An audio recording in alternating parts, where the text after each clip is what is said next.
video outdoors with my dogs or something, I could show it.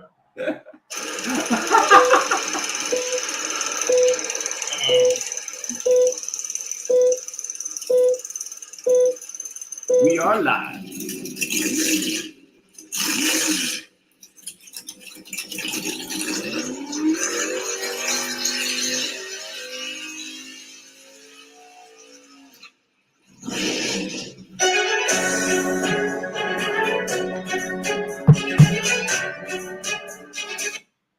Who said you can't teach an old dog new tricks? Hi, I'm Gail Rubenstein, the founder and CEO of a company called Retail Resilient, social selling for the car industry. And we help auto dealers, auto agencies, and vendors in the auto industry sell more cars, service more cars, and make more money using our social selling strategy. That includes TikTok, Instagram, Facebook, LinkedIn, and anything else you can think of. So if you're looking to invest thousands and make millions, we're definitely the social selling company for you. Like I said, who said you can't teach an old dog new tricks? If you run a service drive, you know these days first impressions matter. But when your advisors are tied up with inbound phone calls, they tend to neglect their other, more important duties.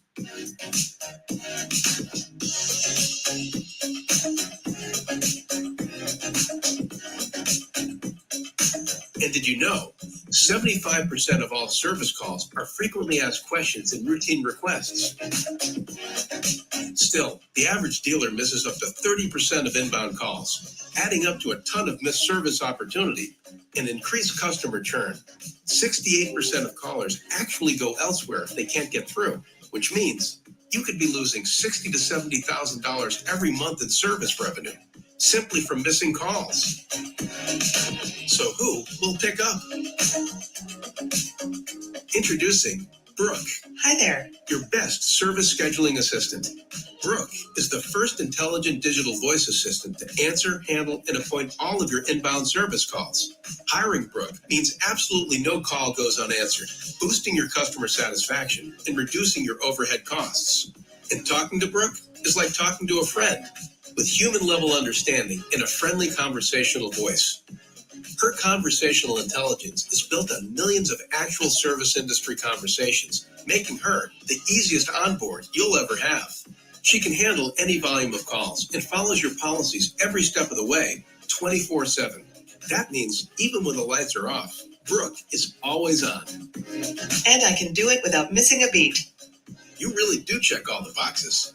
Book with Brooke today. Visit Brooke.ai or call 866-942-1236. Finally, the perfect match. See that light above the bathroom door over there? That's a big time saver for our technicians and other recon staff. The light goes on when the bathroom is occupied. Now techs keep working until the light goes out. Then they know for sure the room is empty. And when they're busy there, they're also catching up on the news. Not bad news, but news they need for the job. I post these where they can't be missed. Too often, the search for the right product brings valuable time. This inexpensive detailer's cart organizes supplies. Now techs lay their hands on what they need without delay. We got these time savers from Rapid Recon, the reconditioning software company that's always defining better reconditioning solutions for dealerships like yours. When the goal is to get cars through recon in 72 hours or less, every step, every minute, every better decision made helps towards that goal. For more recon efficiency ideas like these, talk to the recon experts at rapidrecon.com.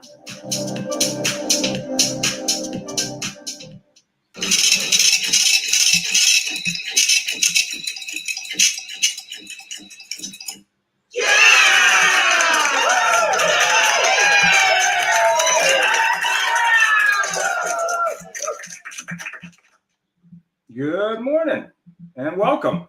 So there's so many books. It was really hard to pick a few. So I picked a few that are probably not automotive related. Sales Management Simplified by Mike Weinberg, Management Mess to Leadership Success by Scott Jeffrey Miller, and Martin Dempsey, Radical Inclusion. We were actually in Toronto, I guess now it's a week and a half ago, There was a lot of discussion around inclusion, women in auto, and actually some great guests in there, including Larry, actually, who was there live. But we had a lot of different women in auto. It was a great show, and that was sort of what's going on there. So go ahead, Jeff, with the disclaimer. Good morning, everybody. Good afternoon, evening, wherever you're watching, whenever you're watching. We appreciate you being with us. I just wanted to make a short little shout out to our sponsors, and we do run those little videos because without them we can't do this thing. Well, we can, but not as cool. Also, we are working on, in the process of working on a show with Brooke and Brooke AI, and that should be very interesting. I'm very excited about that, and we definitely have to use our disclaimer then. So our disclaimer is remember, the views and opinions of those expressed today are those of our guests and not necessarily that of me and Heather or Jeff Fuller, the AutoHub show. And for a full thing, check out this beautiful slide on our website. Thanks, Jeff. And we're getting into the training and managing show in 2022. And just in case you weren't aware, Jeff and I did some training for managers, salespeople in F&I this last week. And that was pretty interesting. We'll maybe share some insight there from the training that we did for a local group. So go ahead, Jeff.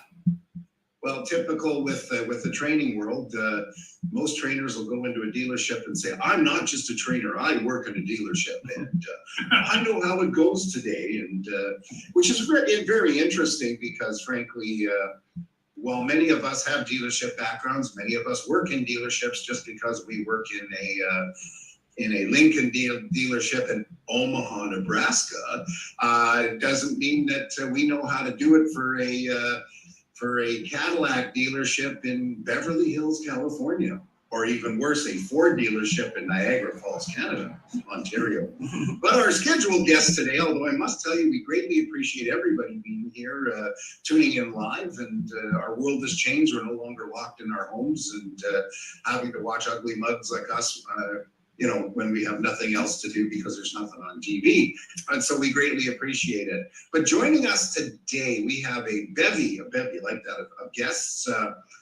Frankly, only one of them is new to the AutoHub show, and we greatly appreciate you being here. I'm going to go by who's on my screen first. First of all, we have Neil Thornton, who's the president, corporate strategist, and business innovator, his headline says he's creating present impact and influence, driving change and winning culture.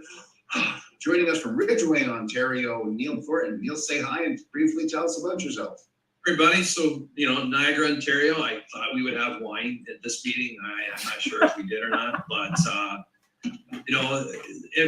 coming out of the pandemic, if you don't like change, you like your irrelevancy even less. That was General Senseki. And I think the pace of change right now in the attention span economy is faster than it's ever been before. So, platforms like this is a great way for people to regroup and just kind of rebuild those teams. So thanks for having me, guys.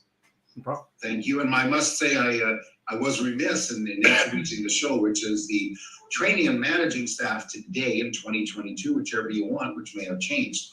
Our next guest joining us is Reed Richards, who's an executive sales coach with Car Motivators, and he's the director of business development and Increase Your Leads in, guess where? Omaha, Nebraska. Neil, Reed, please say hi briefly and tell us about yourself. Hello, how are you guys doing today? Good. We're great. Better that you're here. Yeah. Well, I started in the car business a good 24 years ago. I pushed and grind and pushed my agenda, and I finally hit a rock and figured out that people don't care how much you know until they know how much you care.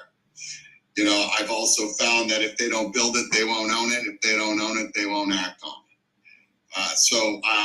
My hat's off to, Sean Kelly bringing me under his fold and teaching me that, how to be insatiably curious versus trying to educate everybody all the time. So that's why I'm here. Terrific. Thank you so much. Next we have, and this is definitely not in order of importance because you're all important. It's just who pops up on my screen. We have Don Graff, who's the president of Don Graff Automotive Advisors. I always say this every time Don's on, in the greatest named town I've ever seen, Bonita Springs, Florida. Don, please say hi and introduce yourself briefly. Hey, good morning, everybody. How you doing? Good. Great. My company works in consulting automotive business. We work in a quadrant, a graph profit matrix. We focus on visibility, process, people, and revenue. We believe that the problems in our business occur in those 4 areas. It's really pretty simple to get in and determine what's going on. And our discussion today is probably going to unfold pretty dramatically, and we're going to see where a lot of issues are. And I think a lot of the issues are with oversight, personally, a lack of oversight. I recently conducted over 75 mystery shops of BDCs, and none of them was able to make an appointment. None of them. And we can address some of those issues, but it's really pretty dramatic what has occurred, because the gross profitability that's occurred during the pandemic, the lack of interest in apparently in dealers wanting to grow their market share, being just interested in the dollars that are flowing into the coffers. Fantastic. Terrific. Well, thank you. It's very interesting. You know, I have to say, we've been talking appointments as long as I've been in the business, and I joined when I had hair. And I have to tell you something. Even today, you're so right. You ask dealers, they say, we're great at making appointments. Yes, sir, you bunch of, and then you phone them up, and which is what Ian and I did for Mystery Shop, where we went to training and we shopped the dealer and we shopped all their competitors. And there was terror. Oh, it was embarrassing. I have to say, I was embarrassed for them. Nevertheless, last but not least, and I do want to recognize some of our favorite friends here at the AutoHub show, John, Tim, and Larry, he's so loyal that it's not Larry Love, but he's even so loyal, he's watching on his car bouncing somewhere. So that's great. Thank you. So finally, our final scheduled guest here is somebody new to the show, April Simmons, who's the corporate internet and marketing director at Horn Auto Group. Speaking of making appointments in Chandler, Arizona. Boy, you guys from the warm climates, us here in Canada. It's so hot today. It's so hot. I'm like, get me out. I was in Nebraska, actually. That's my homeland. So I was there last week, and I was like, oh, it's so nice. And they're like, it's so hot. I'm like, no. It's 113 today. That's hot. It's ridiculously hot. I think the subject today, though, is amazing. I'm really excited to talk about it. I think right now it is absolutely a travesty what's happening across automotive, and not only the lack of training, but the lack of holding people accountable to that training, because everybody feels like it doesn't matter. But unfortunately, all these bad habits that we're creating right now are going to create an absolute train wreck here in the real near future. So hopefully people will listen in and also take notice that it's time to really start digging in and making sure we're setting good habits with our people. Well, thank you very much. It's very funny, though. We have been saying that as long as I can remember. When I first joined the business when I was 6, they talked about training. We got to do a better job of training, and we got to do this, and we got to do that. And what's funny is I don't know who I love to mention his name every show. I don't know. Well, I do know how Grant Cardone got so big because everybody keeps buying trainers, and which is good because most of us on here wouldn't be alive if we didn't. Not alive. Our business lives are centered around that. So, Ian, let's hit them with the first question, please. Yeah. How are we doing things differently in how we coach and handle staff today? And let's start with April. Well, so that's actually a big part of my job. So I'm actually in marketing by accident. My real job, I actually was in finance and then went to the desk and then went to internet and then kind of realized that marketing was important. And so a lot of people think I'm a marketer, and really I'm a car girl. So ultimately, the biggest part of my job is training and helping that big percentage of internet departments or BDC departments work with the desk and realizing that it is one big team and helping to drive that business. And, Don brought up mystery shopping. Well, part of my training is that my internet directors and the teams themselves all have to mystery shop every single month, twice a month. So that's something that we just do. I think it's important that people go and be a customer to ensure that not only is everything on your website working, but that your process is working, and what you're holding up against the competition. So that is one thing, probably the best thing that we do as far as training and accountability.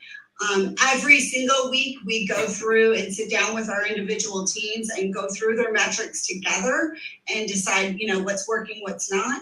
We also do CRM training all the time, and my guys hate it. We're doing it all week this week. They despise it. And I said, look, once you're perfect, we'll stop training. But until then, we're going to keep training. So that's just always going to happen. My group as a whole, also every single day, the management staff is required to train. So we do bring in trainers on occasion, but we find that if you bring in a trainer and not everybody's bought into the training, then when they leave, it was just a big fat waste of time and money. So ultimately, we just create a culture of training within the organization itself. Thanks for that. Neil? April's got it right on the nose. So standing out in a crowded marketplace is a big issue right now. And with the advent of digital media, your brand now precedes you. So the car dealers I'm working with, if you don't stand out, you're just going to be a me too. And, I come from 23 years of the training world. I was a managing partner of Dale Carnegie Canada. So you can imagine that name is synonymous with, there's a reason. This book is from 1935, How to Win Friends and Influence People. This is the most downloaded book on the internet. So what I find in the training world is we got to reverse the lens on this. You ever send an angry person anger management? It peeves them off because they don't think they need it. You ever try and send a duck to eagle school? Like, it pisses off the ducks, it pisses off the eagles, and it pisses off the trainers. So for years and years of trying to fix people and as a coach, you don't coach the wrong people. You don't coach the wrong players. So what I find training today is, no, you don't bring in an outside trainer. You put people on a future-based plan that includes a 90-day series of steps for them to improve their business personally and professionally. So the training's not about judging. A lot of training is about, I'm sending you to get fixed, or it's like, remember those performance appraisals you do them with your staff? And people would rather go to a tax seminar than a performance appraisal. But so you guys tonight, grab your spouse or your partner and say, honey, would you mind sitting down for a moment? I want to talk about your performance over the last year.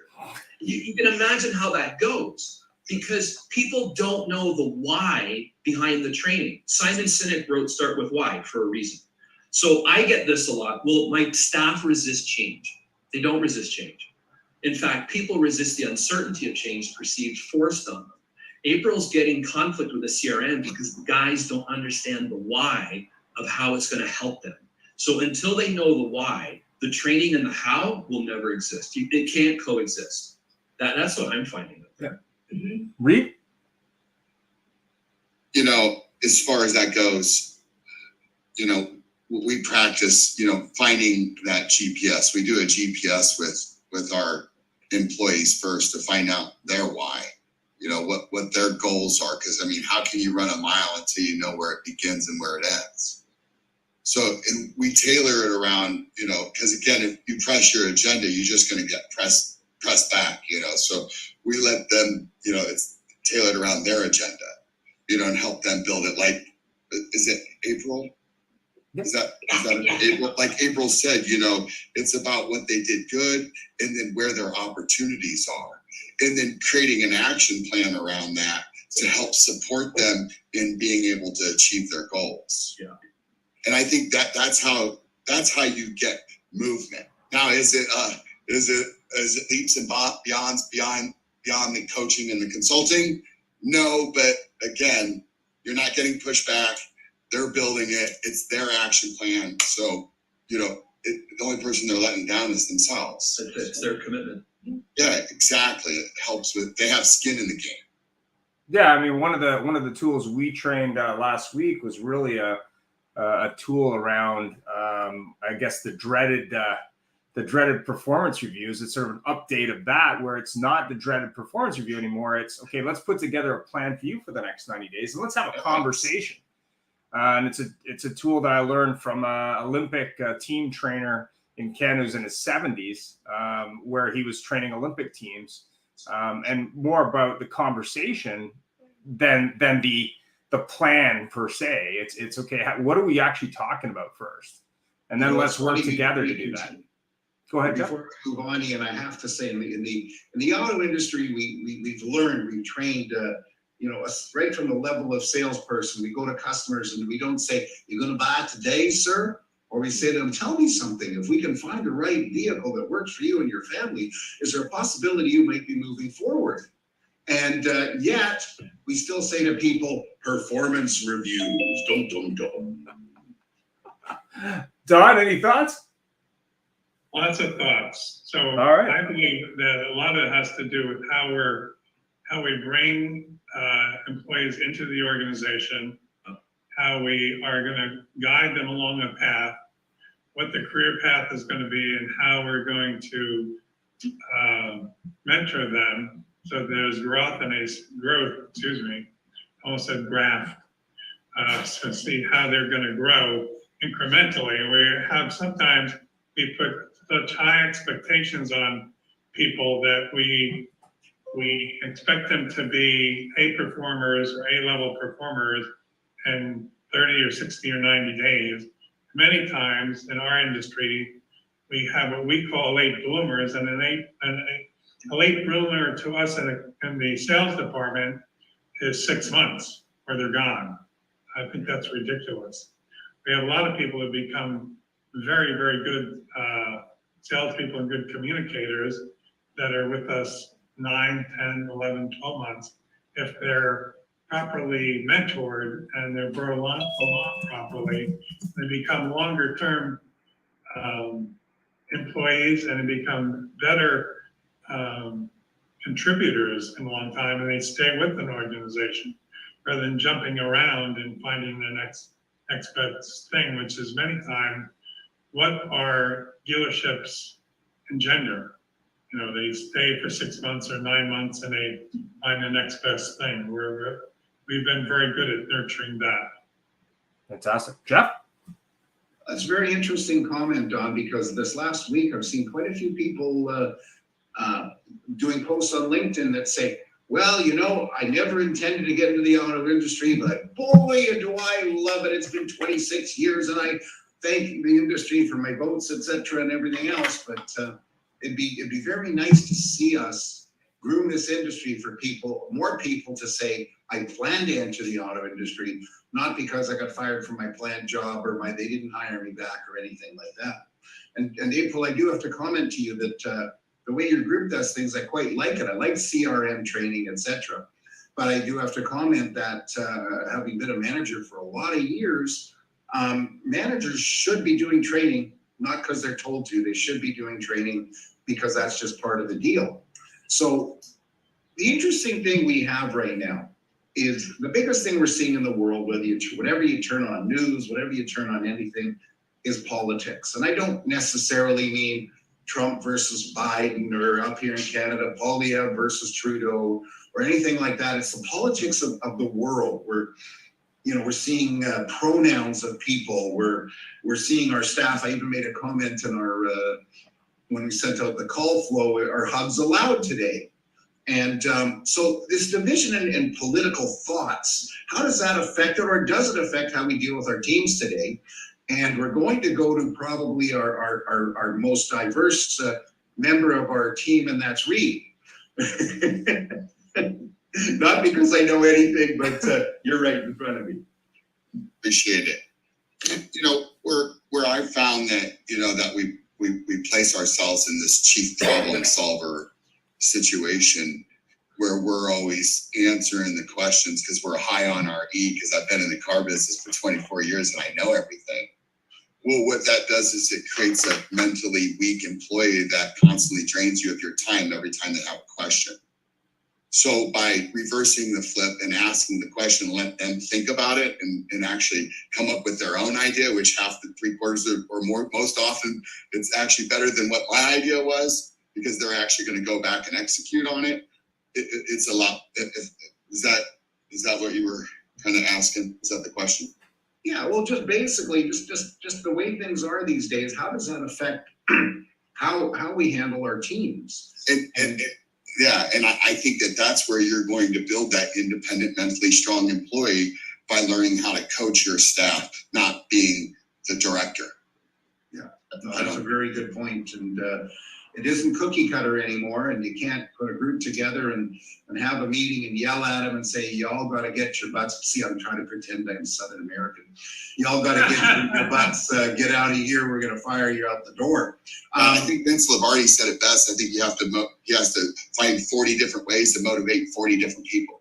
Right, I agree. It's each person is on a different trail, and it's incremental to that person, or it's how you're able to connect with people, and that's why there are so many ways to connect. Not everybody connects with each manager in the same way in each department. Sometimes it's better. I've seen in some instances a salesperson is connecting with a service manager or a service writer in a better way than with his own staff or his own direct report, because there seems to be there's a conflict with expectations. The expectations aren't expressed directly, or there's an undertone in what's expected. Well, thank you. That's a good point. So, April, tell me, to expand on this question, what about, I hate to say it, politics? Do you deal with people differently depending on their politics? Yeah, I mean, I think we actually do. But I think we overcomplicate it sometimes. Here in Phoenix, we're kind of a melting pot. So we get a lot of different demographics across all of our different stores.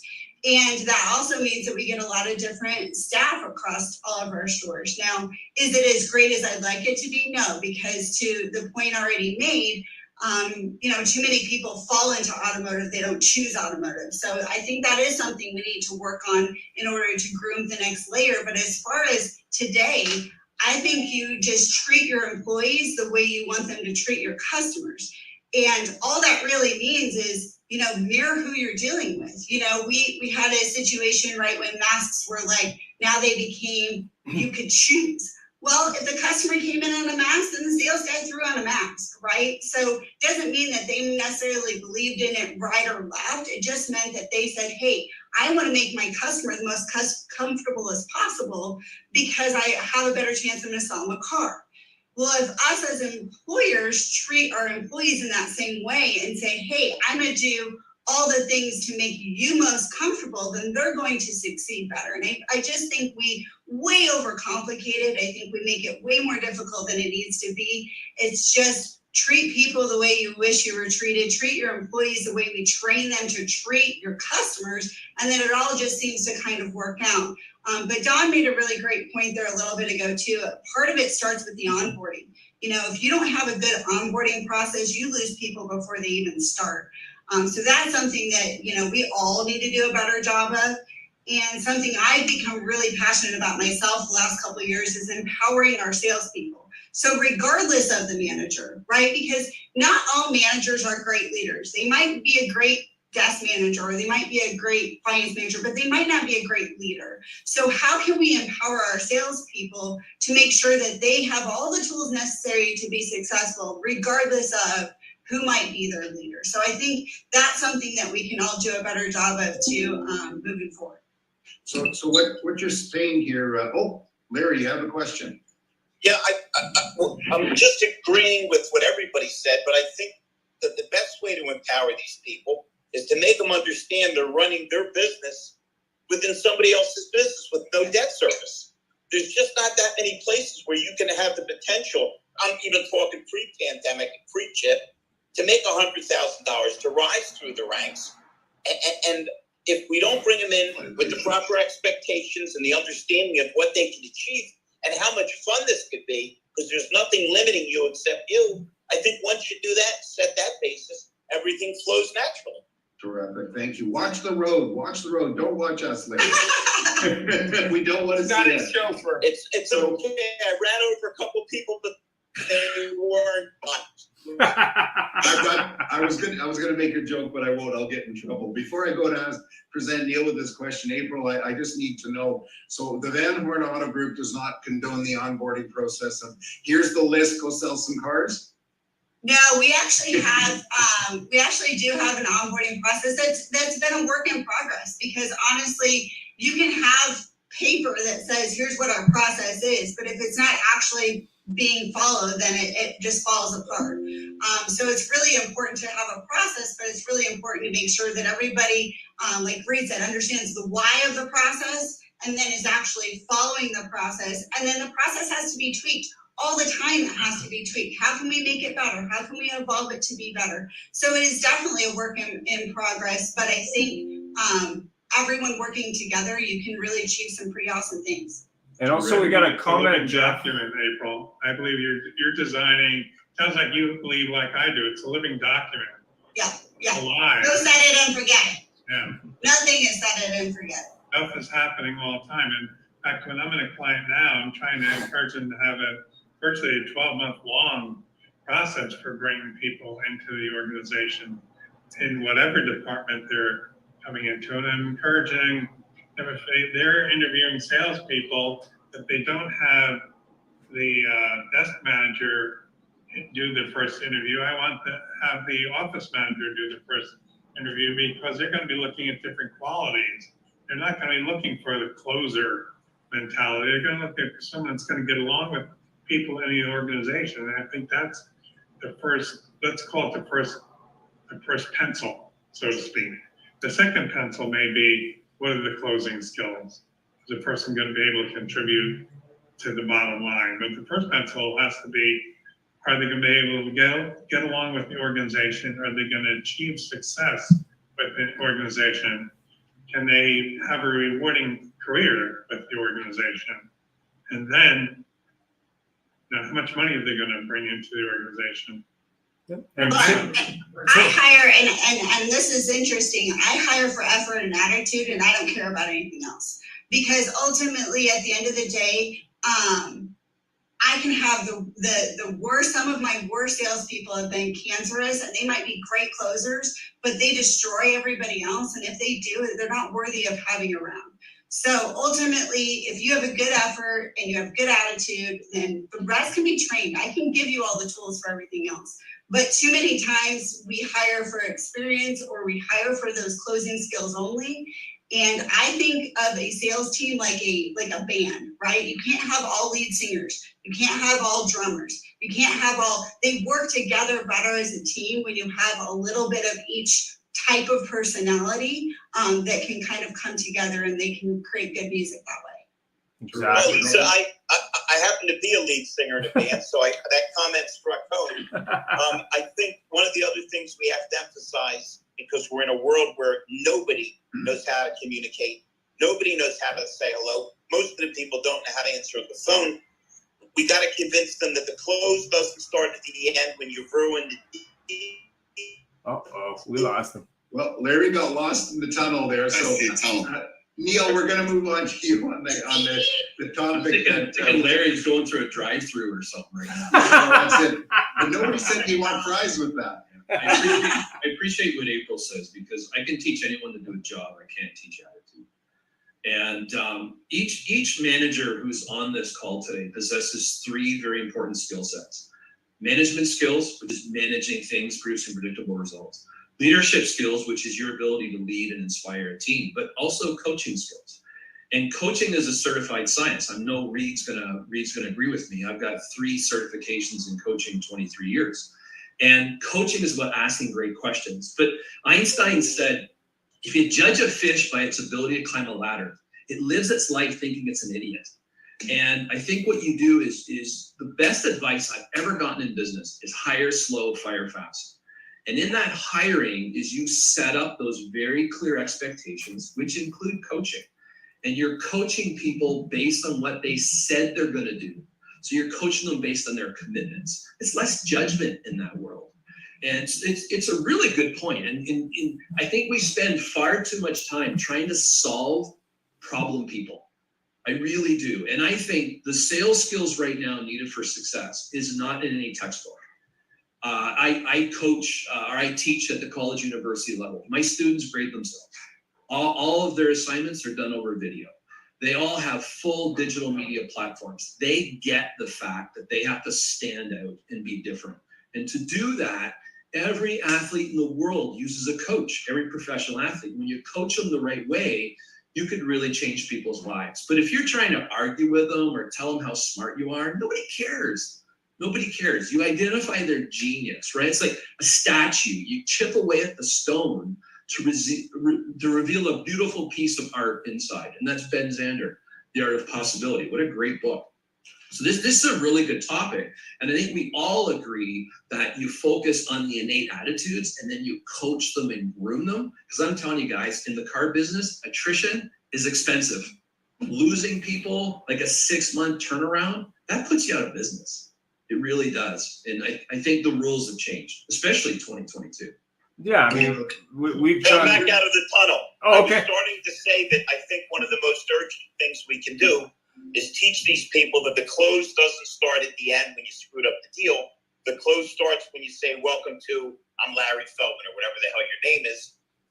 To try to get these people to understand, to build rapport, because it's sorely lacking in every aspect of society in our business. So Yeah, Larry's got a really good point. So rapport, trust, and respect comes before gaining cooperation. That's in how to influence and influence people. But I'll tell you what I'm teaching today right now with salespeople, nonverbals, body language. You can read nonverbals of someone walking across a parking lot, and knowing that 85% of all communications is nonverbal, you read where those people are, transactional, relational, before a word is spoken. And then Larry, how about the handshake? Neutral, dominant, servant, pull. All nonverbals mean everything. Salespeople love this stuff right now. The nonverbals, it just tells you so much. Well, we'll move on, Ian. I must say, though, I think this might be the first time that we've had the word innate used on the AutoHub show. So thank you so much. That'll be the word of the week. Yeah. And Neil, I've seen some of your video stuff. It's really cool on the net. If you look me up, I have a 3-minute little thing I did in Connecticut with a GM just on body language. It's 3 minutes. You'll get a kick out of it when you get around to it. I'll do it, Larry. Yeah, I mean, we were talking about staffing problems, talking about shortage of people. We talk about problematic staff. We talked about a lot of different things on the hiring side of the car business. And of course, Neil brought up, the attrition side of the business, which we've been talking about, I don't know, Jeff, almost 3 years, especially when you look at gender as well. And there was a lot of discussion from a number of different people in Toronto. I think I was one of the few men in a women in auto group breakout, which was kind of interesting in Toronto. But I guess when you look at it from a point of view of staffing problems, that isn't just automotive industry related. I think everyone's fighting for quality staff today. What do you think, April, in terms of, why do you feel we're suffering so much on the staffing side in the auto industry? Well, partially because you can go get a job at Panda Express starting at $18 an hour. I think we have to relook at the jobs in the different areas and decide how we can restructure some things to entice the person to give automotive a try. I mean, the reality of it is, and we do actually a lot of these things too, and they have helped. We do unit guarantees, right? Like if you sell 12 cars, you're going to make a minimum of $6,000 a month. And we do these different kinds of things that say, hey, you don't have to be a 20-car guy out of the gate to get to this level. So it's just trying to find creative ways to keep people out of making minimum wage to start with, I think is really important, because if somebody comes in and you tell them, hey, you've got the potential of making $100,000 and they make minimum wage for 2 months, we're leaving you, because they can go down to Circle K or Panda Express or anywhere right now and get a job for super, more money, right? So Right. At the end of the day, I think we've got to be creative. I think we also have to be creative in ways that we go out and try to find people right now. And I'm really fearful that it's going to get way, way worse. And I'll tell you why. Right now, in 2008 here in Arizona, we got hit really hard. And what I saw was a lot of people that were in automotive thinking it's the greatest thing since sliced bread. When it became hard, they all left. They didn't just leave to go to another dealership. They left automotive entirely. And we never got those people back. And I have a bad feeling that we're on the cusp of having the same thing happen when we have to actually go back to selling again, not order taking, not saying, hey, do you want fries with that? Because that's all we're doing right now.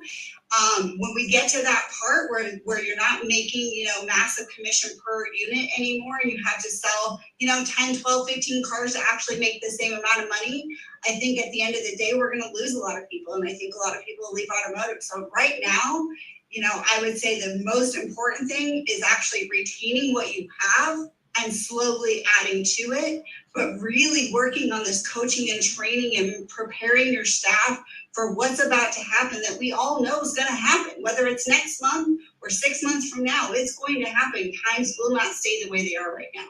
So I think that's the most important thing. This group that Ian and I did the training for last week, we were very impressed because of the 30 odd people that we had in the training. Very likely 15 of them, that was their first car job, and they were 10 years everywhere from 3 years up to 25 years. And I don't think I've ever seen that before in my career.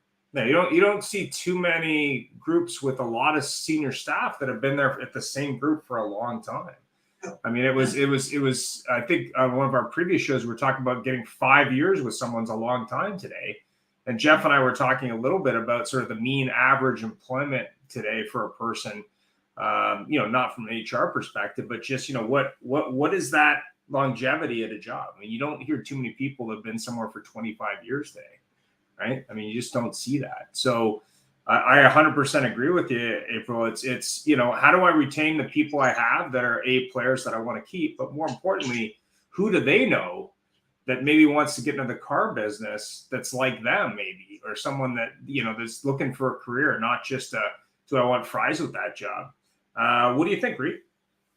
I think both Don and Ashley said it best, is as it starts is as it goes. Our best projects have always been like, I'm coming in the day that these people are being hired. Expectations, rules of engagement is set. We understand how to communicate. We understand how they would like to be rewarded, like verbally or non-verbally. I mean, when I ask that question, how would you like to be rewarded to people? They're like, oh, that's a great question. Nobody's ever asked me that. I'm like, are you kidding me?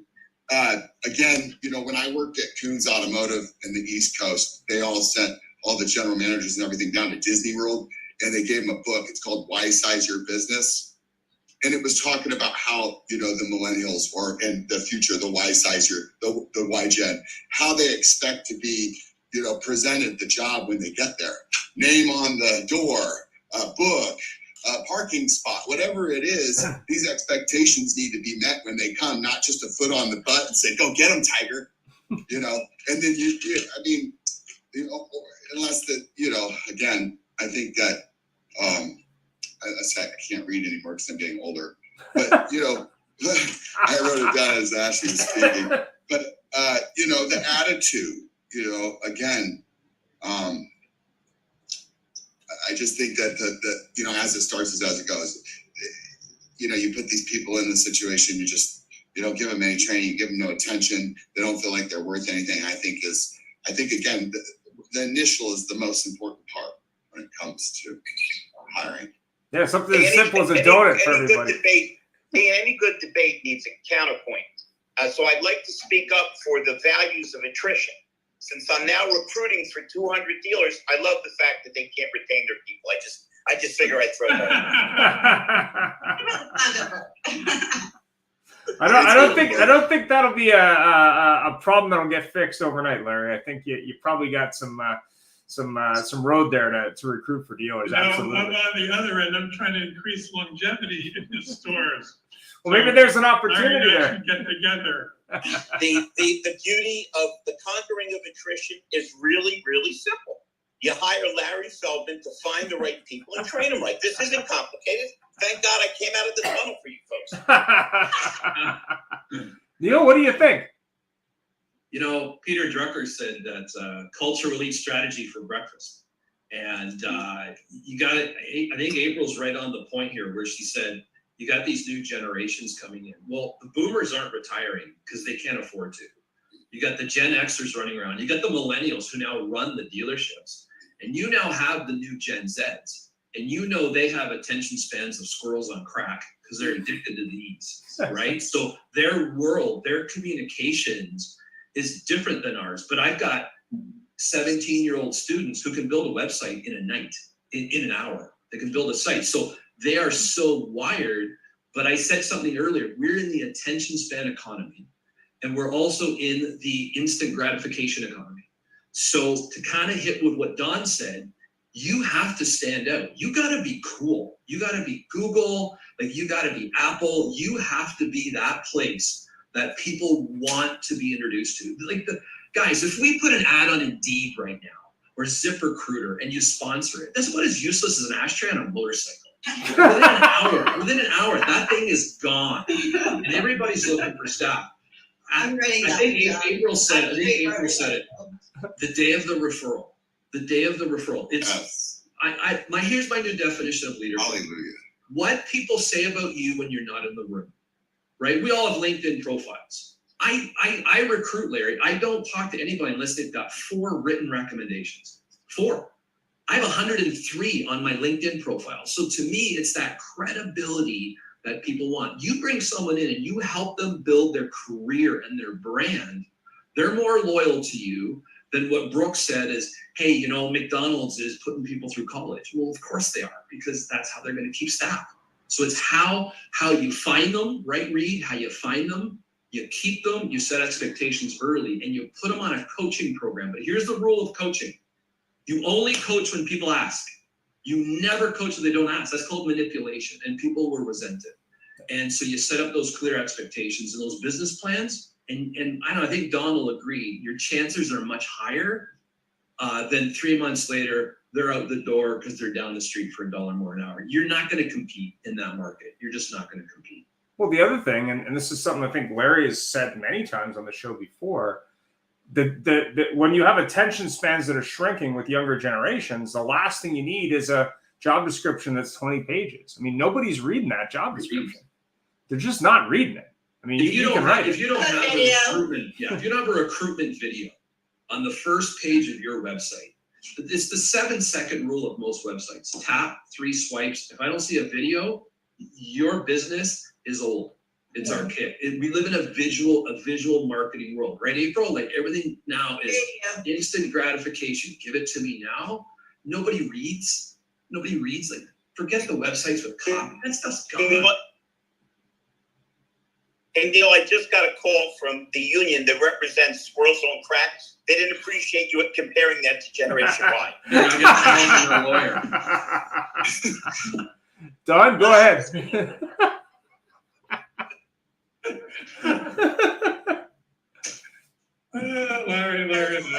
Larry. That's going to be the new tag phrase. Larry.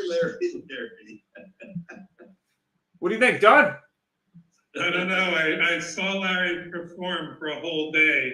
It was the first time I spent 10 hours in a dealership in probably 2 years. It was 3 weeks ago, Larry, in Punta Gorda.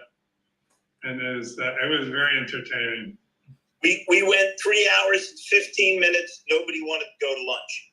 Yeah. So again, if you adapt to people, if you make it worth their while, if you give them the old classic, what's in it for me? If you make it, it's like everything else in life. Because everybody's attention span is short, they want to have fun. They want to be entertained. And once they're feeling good, then you can put your arm around them and say, why the hell would you want to stare out the window for 8 hours when you can spend 8 hours trying to make money? Exactly. For 8 hours, Larry. I'm just gonna say right now, 8 hours of Larry is a lot of Larry. I like Larry. I like your energy. I'll take your 8 hours. Oh, I'm not saying I love Larry. Larry knows I love him. I'm just saying that's a lot of Larry. You and I spent 3 days with Larry. And I had to go to therapy after that. I had to go to some therapy. Woo. That energy is infectious, I have to say. World crack. Larry, love. You have to send everybody your last song that you wrote. I think there's going to be a new song. Actually, wrote a song called "Can't You See I'm Drinking?" Oh, You sound like you're drinking right Perception now. ain't my reality. That's the real one.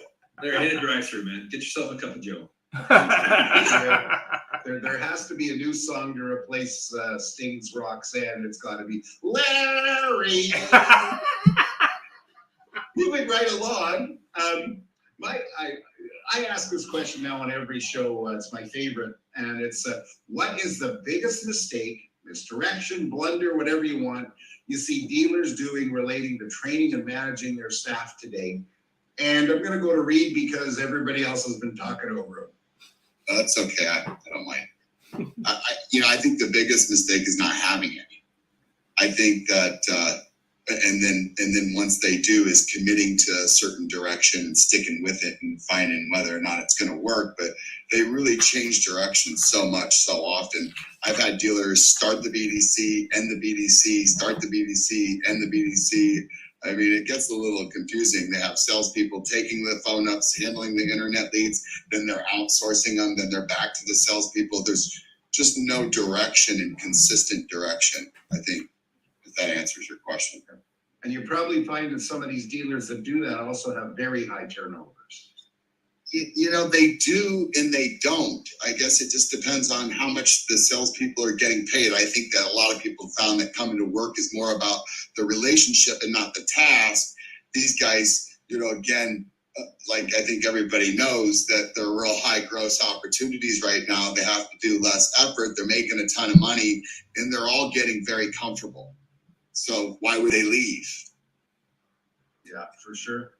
That's a very good point. Neil, what do you think? I think Jeffrey Gittimer. There's skill erosion occurring Yeah. in a big way. The customer experience is certainly suffering. They're not growing marketing share. I've talked to a dealer recently. So 4 years ago, you blow a customer off, you're banning, if you look at my infographic, I'll send it to somebody if you're interested. 65% of the calls that I checked on, had someone else do the work, of course. 65% of the calls, the caller was abandoned in 3 days or less. Wow. Okay? 3 days or less. Now, 3 or 4 years ago, maybe that's an $800, $1,000 deal. My clients are telling me their average gross is anywhere from $4,000 to $8,000 now. I have a Ford dealer says to them, we're not geniuses. We're making $4,000 extra because we're taking lease returns now that have $4,000 equity, or the trade has $4,000 equity, and we're able to make $2,000 or $3,000 more out of the back. Add it all up, we're making $7,000 or $8,000, where we should be making, if we're geniuses, $4,000. So the dealer is losing, let's say, 3 times a week, 3 calls, that's $15,000 times 4 is 60 grand, times 10 months is $600,000 in gross profit. What's his net? Is it 5% now, 10%? He's losing $60,000 to the bottom line a year. That's ridiculous. Agree. Can you lose that much operating expense? Well, right now people can, but perhaps down the road, we're not far away from that. Neil, what do you think?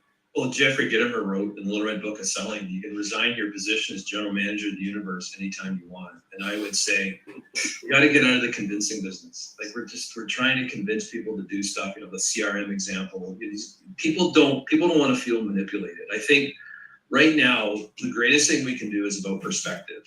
When this pandemic hit, I picked up The Infinite Game by Simon Sinek, and I reset a vision of where I'm going, and the vision was bigger than the pandemic. So for me, it's all about perspective with staff and salespeople, that we're so concerned with our hands in front of our face and what's happening right now.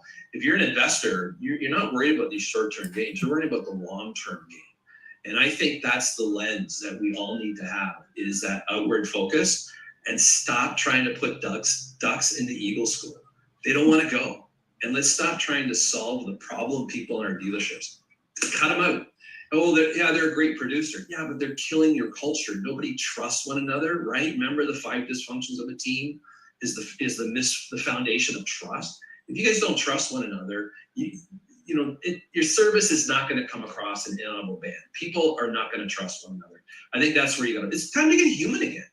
That's what I think we got to focus on. And you got to also remember, I mean, you're all part of the same team. I mean, that was something that we dealt with last week. But I mean, realistically, it's part of it is just this: we're creating walls where they don't need to be there, right? Yeah, but here's I'm a linguistic, right? So I study language in business. As soon as you hear the word "they," what do you mean? Who are they? I thought it was us. I thought it was we. And today, go back to your dealership and listen. I mean, really listen. And I think the biggest skill we got to build right now is getting rid of listening for what we already know instead of listening for what's possible versus what's probable. And Reed has that in his LinkedIn profile. He's got the Covey quote. Most people listen to respond and understand. But if you really want to listen for where conversations are based. Are they based in the past or problem solving? Because as a dealer, if all you do all day is problem solve, firefight, and babysit, you're only going to produce more problems, fires, and babies. Listen for people speaking from where they're going, not where they are, where they've been. And that's like a huddle in a football game. That's where you coach, is the next play. Not the people up in the stands commenting on the last play. They don't know. Hey, listen, the quarterback of the Buffalo Bills. Here it is. The quarterback of the Buffalo Bills, Josh Allen, he doesn't look up at the stands for the play. I know years ago they did, but he's not looking up at what do we think we should do. That game is plotted out, right? Like what Reed will say, that game is plotted out strategically. This is where we're going, and there's going to be road bumps, but we're all in this together. That's culture, guys. It's culture. And vision. Remember, in the absence of a vision, people are just driven by their own agendas. And visions are very valuable parts of business. These stores I'm talking about have a lack of culture. There's a lack of oversight. Yeah. Really. Well, Don, I'll caution that the lack of culture is a culture. That's the problem. Is I think sometimes people say, absolutely. there's no culture. Well, there is a culture. Your culture is shit. That's the problem. Tell us how you feel. I mean, there is opportunities there. Your culture is less than ideal. Yes. You've been hanging around Larry too much. Well, Talking very nice. Actually, that's the edited version for Brooke, if anyone knows me. So, no, but that's the problem is that too many people are like, oh, well, there's lack of culture. No, you do have a culture. Your culture is absolutely trash. And the problem is that because you continue to breed that, then you're going to bring people and you're attracting those people into that trash culture. Continue. And it's your ducks that don't leave. It's your eagles. They're the ones who leave. I don't know. I very rarely seen a bunch of eagles flying straight in a row. Ducks always go in a row. So you got to be careful. Some of those ducks are leaders. Yeah, they'll go right off the cliff. I was gifted early in my career. I was hired by Flemington Car and Truck Country to be their e-commerce director. They had 14 dealerships. Each dealership had a training room. I worked for Steve Califer. And within 3 years, we were doing 4,000 cars on the internet because they empowered me. And my immediate supervisor challenged me to hire college graduates, and I did. I had 15 of them out of 25 employees that I had in my division. And we set the world on fire there for 3 or 4 years until people started to feel that they could stretch their wings, and we grew the culture, and other competitors started to duplicate our culture to some degree. But I felt that was good. And then when I left the business in 2008, 2009, my people that I had, I was proud of them, and to see that they sprouted wings and became eagles. And I see them all over the industry now, much like Larry's students. I could see how their eyes grew open when they were getting the lessons of life that he taught in class that day a couple of weeks ago. I think that's where the joy comes from for us. I want to answer your question on this one because I think one of the biggest mistakes I know I've made in the past, and I know that a lot of people still make, training is not one size fits all. And I think the biggest mistake we make when we come across training is we try to train everybody in the way we think we should train them, and not everybody learns the same way.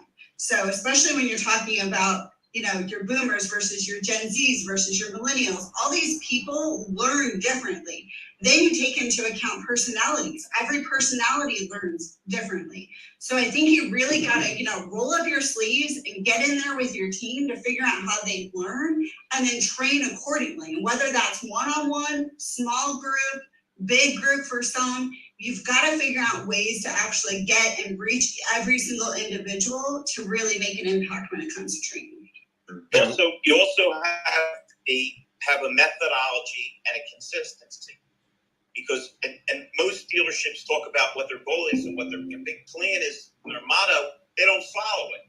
It's the old thing. If you have navigation and you don't set the points, you'll never get. Exactly. I think Larry's driving in Canada now. He's using Rogers' network here, so he's cutting in and out. Yeah, I mean, when you recognize all the wins. I think that's another mistake in automotive we do. We recognize only the top performer. Right. And, what about the guy who went from, not everyone's a 20-car guy, but if a guy went from selling 8 and now is selling 12, we should really be cheering that person and recognizing that person. And we have a tendency in automotive to just talk about the one guy all the time and not recognizing some of the other things that other people are doing to really boost the team.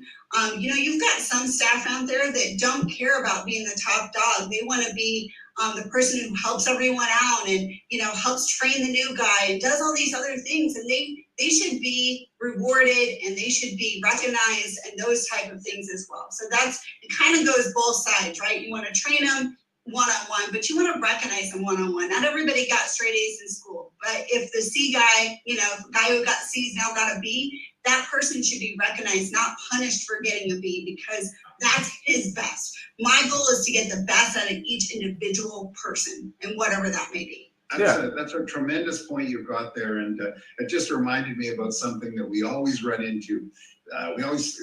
Every few shows we talk about the belt, the picture of the person with the belt over their shoulder, and there's that one person that has belt after belt after belt after belt, and the person that went from 6 cars to 13 or 14, which is still pretty good almost anywhere you go, they got no belt.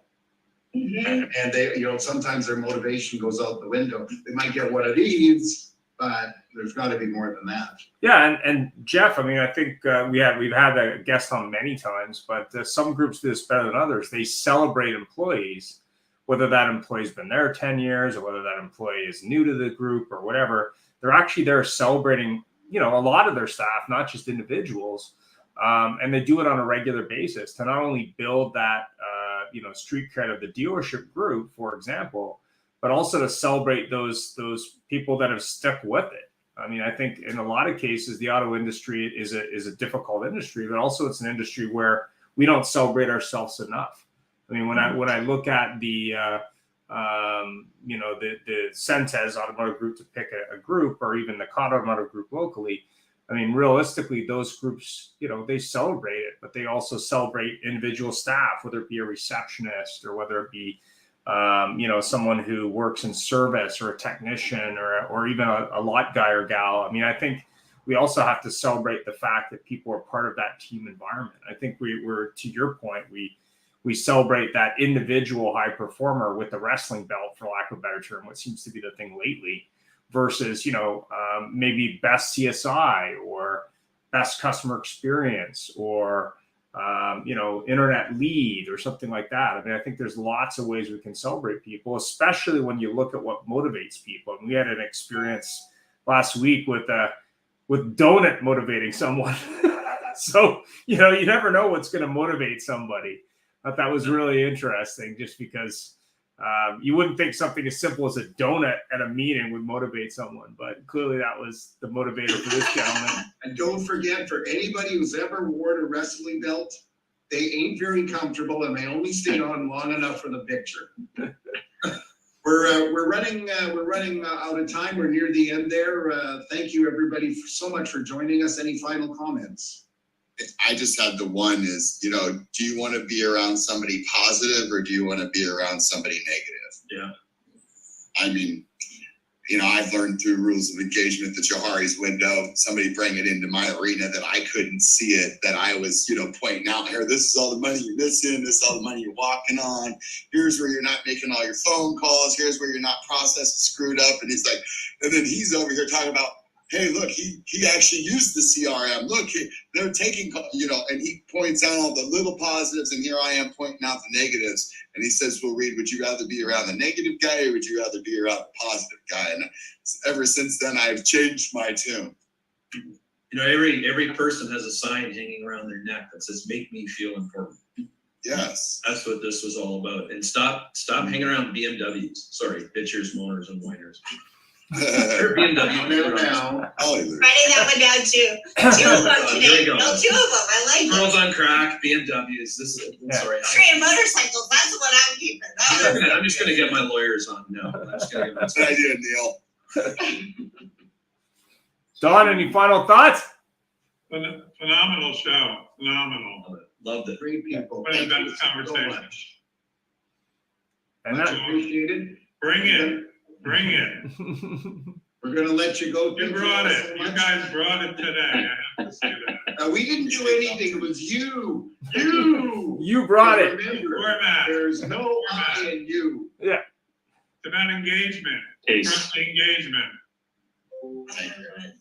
Thank you.